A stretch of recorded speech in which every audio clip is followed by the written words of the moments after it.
शिवसेनेकडेच दोन चेहरे आहेत, ज्या चेहऱ्यांनाच महापौर पद मिळू शकतं, त्यातले तुम्ही एक दावेदार आहात. काय तुमच्या भावना आहेत?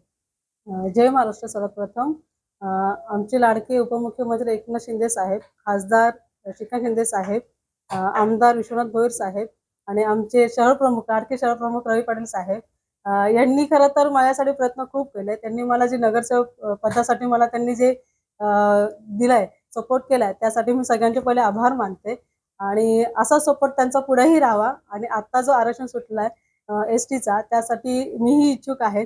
पण जो आमचा पक्षश्रेष्ठी जो निर्णय घेईल त्यासाठी मी तो निर्णय मला मान्य असेल. जो निर्णय आहे तो पक्षश्रेष्ठींचा असेल, त्यासाठी माझी कोणतीही गोष्ट काही नसणार.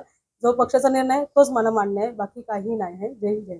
त्या नगरसेविकेच्या काळात काय तुमचा अनुभव आहे? किती कामं केली आहेत आणि कशा पद्धतीने तुम्ही महापौर पद मिळालं तर न्याय देऊ शकता? मागच्या वेळेस मी प्रभाग क्रमांक 6 मध्ये वडवली अटाळीमध्ये मी नगरसेविका म्हणून होती.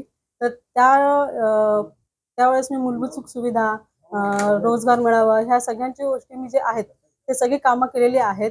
तो अनुभवही मला चांगला आहे आणि तोच अनुभव घेऊन मी पुढेही करण्यासाठी कल्याण डोंबिवली जे नागरिक आहेत त्यांच्यासाठी मी मोठ्या प्रमाणात जी काही असतील कामं ती करण्याची, मोठे मोठे प्रोजेक्ट्स आणण्याचे, याच्यासाठी मी बांधील राहील. आणि आमचे पक्षश्रेष्ठी आहेत त्यांच्यासाठीही मी जे काय असतील कामं ते करण्यासाठी मी त्यांच्याकडे भर घालेल. एवढंच बोल.